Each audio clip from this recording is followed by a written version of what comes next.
दोस्तों हमारे ब्रह्मांड में अनगिनत ऐसी आकाशगंगाएं हैं, गैलेक्सीज है, स्टार्स है, प्लैनेट है। तो दोस्तों हमें बार बार एक क्वेश्चन पूछा जाता है कि भाई यूनिवर्स की ओरिजिन कैसे हुई थी, और यूनिवर्स का जो ओरिजिन हुआ था उसके बाद से क्या यूनिवर्स का एक्सपांशन रुका है? तो नहीं, यूनिवर्स कंटिन्यूअसली एक्सपांड हो रहा है। तो फिर दोस्तों क्वेश्चन आता है, क्या नई गैलेक्सीज फिर से बन रही है? क्या नए स्टार फिर से बन रहे हैं? या स्टार की जो डेथ होती है उस डेथ के बाद क्या ब्लैक होल फिर से क्रिएट हो रहा है? और ब्लैक होल जो है क्या वो अपना साइज, उनका जो आकार है, क्या वो कंटिन्यूअसली बढ़ाते ही रह रहे हैं? ये ऐसे बहुत सारे क्वेश्चंस होते हैं जिनके आंसर्स हम लोग ढूंढने की कोशिश करते हैं, और इनके आंसर्स में हमें मेजर रोल जो प्ले करते हैं वो होते हैं दोस्तों टेलीस्कोप। अब टेलीस्कोप जो है वो जमीन पर भी बनाते हैं और स्पेस में भी रखते हैं। तो दोस्तों इसी कॉन्टेक्स्ट में आपने एक न्यूज़ पढ़ी होगी कि नासा ने अभी उनकी और एक टेलीस्कोप जो है जिसका नाम है स्पेरेक्स, उसे लॉन्च किया है। तो दोस्तों नासा जो है उसकी और एक नई टेलीस्कोप लॉन्च करने वाला है, स्पेरेक्स। किसके लिए? तो भाई ब्रह्मांड की स्टडी करने के लिए, गैलेक्सीज की स्टडी करने के लिए, नए प्लैनेट्स की डिस्कवरी करने के लिए, और उसके साथ ही और किसी प्लैनेट में एलियंस तो नहीं रहते हैं, बाकी दूसरे प्लैनेट्स पे धरती की तरह ही जीवन तो नहीं है। इन सारे क्वेश्चंस की स्टडी करने के लिए नासा ने दोस्तों लॉन्च किया है टेलीस्कोप स्पेरेक्स। अब क्वेश्चन ये आता है, क्या नासा का ये पहला टेलीस्कोप है? नहीं, नासा के दोस्तों दो एडवांस टेलीस्कोप, हबल टेलीस्कोप और James Webb telescope already space में है, और वो ऑलरेडी बहुत सारी वैल्यूएबल इंफॉर्मेशन हमें धरती पर भेज रही है, जिससे हमारा जो एस्ट्रोफिजिक्स का नॉलेज है, ब्रह्मांड का जो नॉलेज है, उसमें बहुत ज़्यादा वैल्यू एडिशन भी हो रहा है। उसके बावजूद दोस्तों नासा ने तीसरी टेलीस्कोप लॉन्च की है।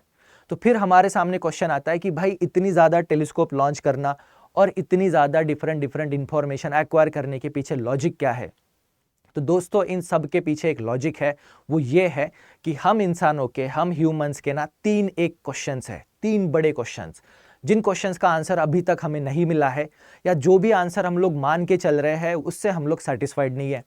तो हम लोग या तो उस आंसर को फुल प्रूफ करना चाहते हैं या उस क्वेश्चन का एक दूसरा आंसर ढूंढना चाहते हैं। तो दोस्तों वो तीन बड़े क्वेश्चन कौन से हैं? सबसे बड़ा क्वेश्चन है दोस्तों ओरिजिन ऑफ लाइफ, कि हमारी धरती पे लाइफ की शुरुआत कैसे हुई, जीवन की शुरुआत कैसे हुई।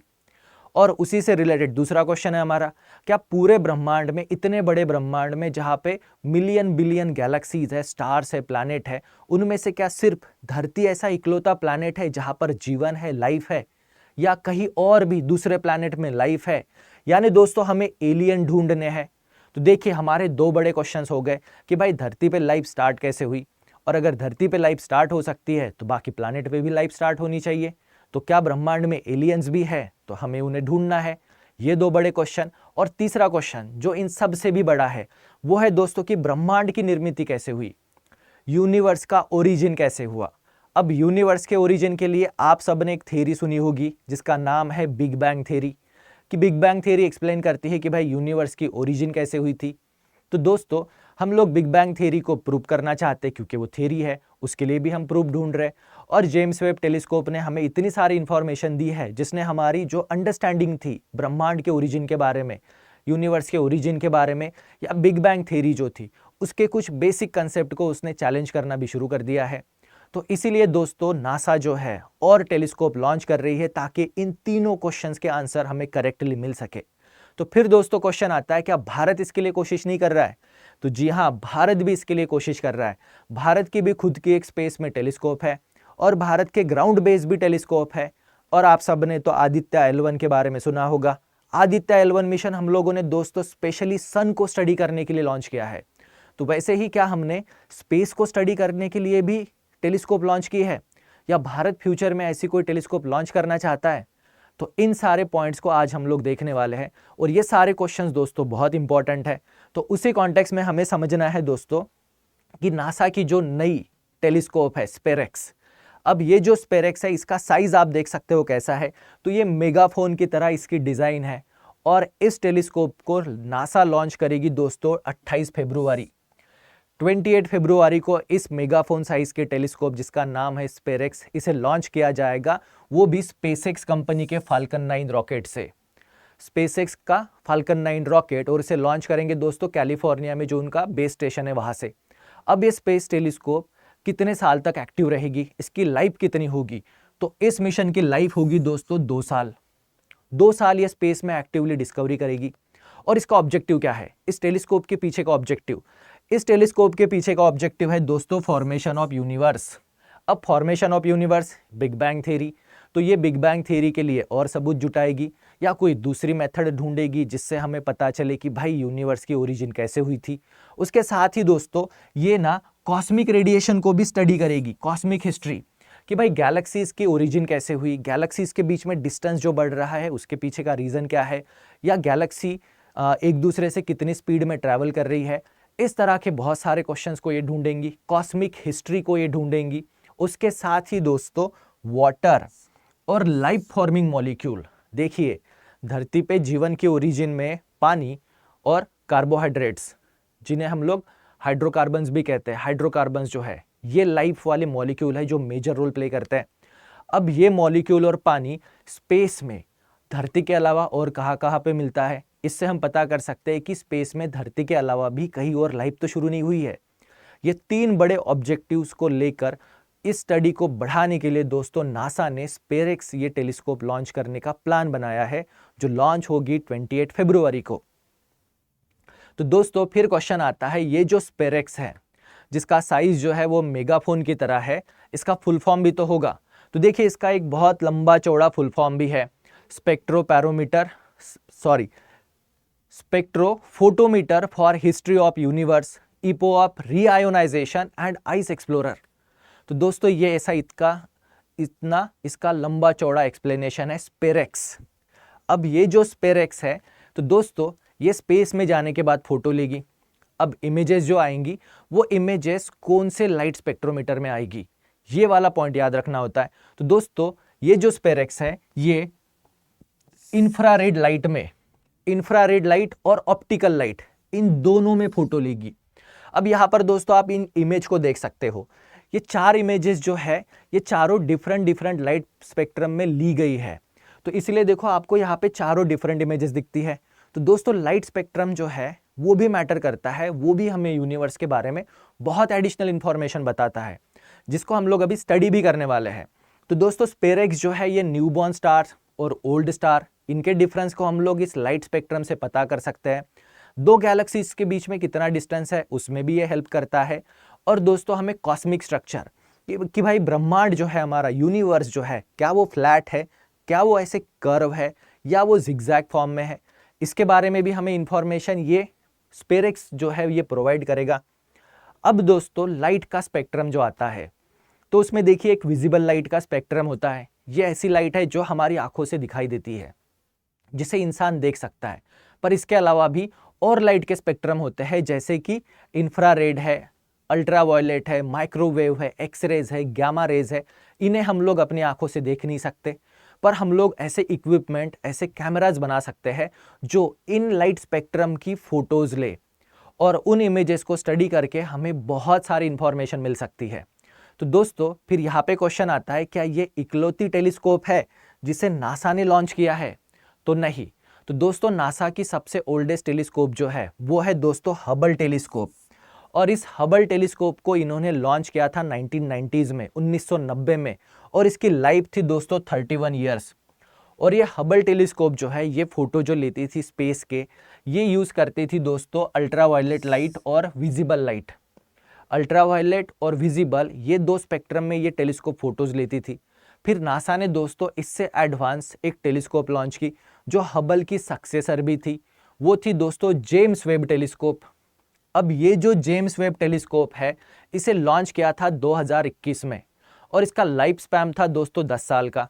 अब ये जेम्स वेब टेलीस्कोप जो फोटो लेती थी, ये फोटो लेती थी नियर इंफ्रारेड और मिड इंफ्रारेड। तो दोस्तों जेम्स वेब टेलीस्कोप भी फोटो किस में लेती थी? इंफ्रारेड। हबल अल्ट्रावायलेट और विजिबल लाइट। अब ये जो स्पेरेक्स है, स्पेरेक्स दोस्तों ऑप्टिकल लाइट और उसके साथ ही इंफ्रारेड में भी इमेज लेगी। अब ये इमेजेस में क्या डिफरेंस होता है उसको भी जानेंगे। तो दोस्तों इमेजेस के डिफरेंस जानने से पहले यहाँ पर ना इन टेलीस्कोप की लोकेशन के बारे में जान लीजिए। अब हबल टेलीस्कोप तो हमने लॉन्च किया था लियो में, लोअर अर्थ ऑर्बिट में, तो जो धरती की परिक्रमा कर रही थी। पर जेम्स वेब टेलीस्कोप को दोस्तों लॉन्च किया था हमने L2 में। ओके, L2 देखिए लैग्रांज पॉइंट, ऐसे 5 लैग्रांज पॉइंट होते हैं, जिनमें से एक लैग्रांज पॉइंट जो होता है वो होता है दोस्तों यहाँ पर L1 और यहाँ पर है L2। तो जेम्स वेब टेलीस्कोप ये अर्थ के पीछे उसके शैडो जोन में L2 में प्लेस है, जिससे जेम्स वेब जो भी फोटोज लेगी इंफ्रारेड में उन पर सनलाइट का इम्पैक्ट नहीं होगा और ये बहुत अच्छे से इमेजेस ले पाएगी। और भारत ने जो स्पेस ऑब्जर्वेटरी लॉन्च की है आदित्य L1, जो स्पेशली सन को स्टडी करेगी, सन की फोटोज लेगी अलग अलग स्पेक्ट्रम में। तो दोस्तों आदित्य L1 को हमने लॉन्च किया है L1 पॉइंट पे, इसलिए उसे कहते हैं L1। उसके साथ दोस्तों यहाँ पे L3 होता है, L4 होता है, L5 होता है, ऐसे 5 लैग्रांज पॉइंट होते हैं। तो जेम्स वेब टेलीस्कोप जो है वो है L2 में, आदित्य L1 जो रखा है इंडिया ने वो रखा है L1 में। और दोस्तों हबल जो है ये लोअर अर्थ ऑर्बिट में अर्थ की परिक्रमा करती थी। अब हमें देखना पड़ेगा कि भाई स्पेरेक्स को कहाँ पर लॉन्च किया जा रहा है, लियो में रखा जा रहा है या L1 या L2 में उसे प्लेस करते हैं, ये चीज़ हमें करंट अफेयर से थोड़ी देखनी होगी। अब उसके साथ ही दोस्तों यहाँ पर आप दो इमेजेस का डिफरेंस देख सकते हो। तो देखिए जेम्स वेब जो है वो इंफ्रारेड में इमेज लेता है, ये इंफ्रारेड की इमेज है, और दोस्तों हबल टेलीस्कोप जो अल्ट्रावायलेट में इमेज लेता है। अब आप इन दोनों इमेजेस में डिफरेंस देख सकते हो, यहाँ पर आपको बहुत सारे स्टार विजिबल है जबकि यहाँ पे स्टार विजिबल नहीं है। यहाँ पे आप डस्ट को क्लियरली देख सकते हो, डस्ट के डिफरेंट डिफरेंट कलर हमें ये बताते हैं कि ये डस्ट कौन से एलिमेंट से बनी है। यहाँ पर आपको डस्ट कम दिख रहा है, मतलब लाइट जो है वो डस्ट को यहाँ पे पास कर रही है। तो इन दोनों इमेजेस को कंपेयर करके भी हमें स्पेस के बारे में और इन्फॉर्मेशन मिलती है। वैसे ही दोस्तों ये एक इमेज देखिए, ये एक प्लैनेट की इमेज ली गई है। तो देखिए हबल टेलीस्कोप की इमेज इस तरह से आती है और जेम्स वेब की इमेज जो है वो इस तरह से। अब इन दोनों इमेजेस को कंपेयर कर सकते हैं हम लोग, एक अल्ट्रावायलेट इमेज है, एक इंफ्रारेड। उसके साथ ही यहाँ पर भी आप इन तीन इमेजेस का कंपैरिजन देख सकते हो। ये तीनों एक ही प्लेस की इमेजेस है, बस डिफरेंट डिफरेंट स्पेक्ट्रम हमने यूज़ किए हैं। तो दोस्तों ऐसे डिफरेंट स्पेक्ट्रम से अगर हम लोग डिफरेंट इमेजेस ले, अब ये जो इमेजेस है हमारी आंखों से विजिबल नहीं है, इसके लिए हमें एक स्पेशल टेलीस्कोप की ही ज़रूरत होती है। तो दोस्तों इस तरह से ये जो टेलीस्कोप्स है ये हमें ब्रह्मांड को स्टडी करने में हेल्प करती है। तो फिर यहाँ पर क्वेश्चन आता है, क्या भारत की कोई स्पेस टेलीस्कोप नहीं है? तो दोस्तों भारत की भी एक टेलीस्कोप है और भारत का पहला स्पेस ऑब्जर्वेटरी मिशन जो था उसका नाम है दोस्तों एस्ट्रोसैट। एस्ट्रोसैट जो है ये पहली भारत की स्पेस में लॉन्च की वाली टेलीस्कोप थी। दूसरा मिशन कौन सा? दूसरा मिशन है दोस्तों आदित्य L1, जिसे हम लोगों ने स्पेशली सन को स्टडी करने के लिए रखा है, जिसे हमने प्लेस किया है L1 लैग्रांज पॉइंट पे। पर ये जो एस्ट्रोसैट जो था इसमें दोस्तों ये एक्सरे इमेज भी ले सकता था, अल्ट्रावायलेट इमेजेस भी ले सकता था और इंफ्रारेड इमेजेस भी ले सकता था, और इसे हमने पेश किया था दोस्तों लियो में, लोअर अर्थ ऑर्बिट में। तो ये धरती की परिक्रमा करते हुए, अर्थ को ऑर्बिट करते हुए स्पेस की फोटोज लेता था। फिर क्वेश्चन आता है, क्या ऑब्जर्वेटरी सिर्फ स्पेस में ही लॉन्च कर सकते हैं? क्या उन्हें ज़मीन पे लॉन्च नहीं कर सकते, ज़मीन पे बिल्ड नहीं कर सकते? तो दोस्तों ग्राउंड पर भी बहुत सारी स्पेस टेलीस्कोप्स है। तो इंडिया में कौन सी स्पेस टेलीस्कोप है जो ग्राउंड पर बिल्ड है और जो अभी न्यूज़ में भी थी? तो वो है दोस्तों लद्दाख में जो हमने बनाई है। लद्दाख में जो प्लेस है हानले, वहाँ पे हमने इंडियन एस्ट्रोनॉमिकल ऑब्जर्वेटरी, ये ग्राउंड बेस्ड टेलीस्कोप का निर्माण किया है। अब लद्दाख में ही ग्राउंड बेस्ड टेलीस्कोप क्यों बनाया होगा? तो दोस्तों स्पेस में जब टेलीस्कोप इमेज लेती है तो उसे लाइट पोल्यूशन का प्रॉब्लम नहीं होता है, ना उसे अल्टीट्यूड का प्रॉब्लम होता है, ना उसे आसमान में आने वाले बादलों का प्रॉब्लम होता है, ना एयर पोल्यूशन का इशू होता है। तो इसीलिए दोस्तों इन चारों समस्याओं का सोल्यूशन ढूंढने के लिए हमने जो ग्राउंड बेस्ड ऑब्जर्वेटरी बनाई है हानले में।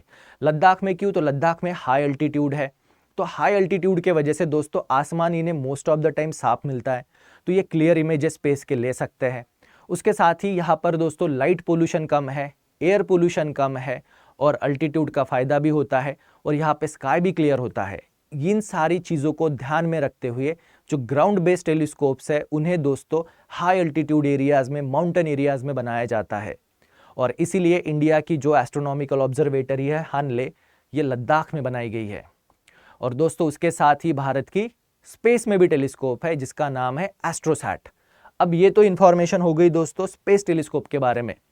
तो दोस्तों आज का वीडियो आपको कैसे लगा प्लीज़ हमें कमेंट बॉक्स में बताइए। मेरा फैकल्टी कोड है दोस्तों PSK लाइव, और आप मुझे मेरे टेलीग्राम चैनल पर भी ज्वाइन कर सकते हैं। मेरा टेलीग्राम चैनल है प्रफुल्ल के, SNT एंड इथिक्स। यहाँ पर दोस्तों मैं साइंस टेक और इथिक्स से रिलेटेड करंट अफेयर आपको डेली बेसिस पे शेयर करता हूँ, तो आप मेरे टेलीग्राम चैनल पर ज्वाइन करके मुझसे कम्युनिकेट भी कर सकते हैं। और दोस्तों इस वीडियो के लास्ट में मैं आपको बता दूँ कि स्टेट PCS जो है वो निश्चय 7 बैच लेकर आया है। तो अगर आप किसी भी स्टेट PCS की प्रिपरेशन कर रहे हो दोस्तों, तो निश्चय 7 बैच आपके लिए एक परफेक्ट बैच है। और इस बैच को अगर आप अभी ज्वाइन करोगे, 28 फरवरी से पहले ज्वाइन करोगे, तो दोस्तों आपको यहाँ पर मैक्सिमम डिस्काउंट मिल जाएगा। बस आपको मेरा faculty code PSK live apply करना है। तो दोस्तों आज का वीडियो आपको कैसे लगा ज़रूर कमेंट सेक्शन में बताइए।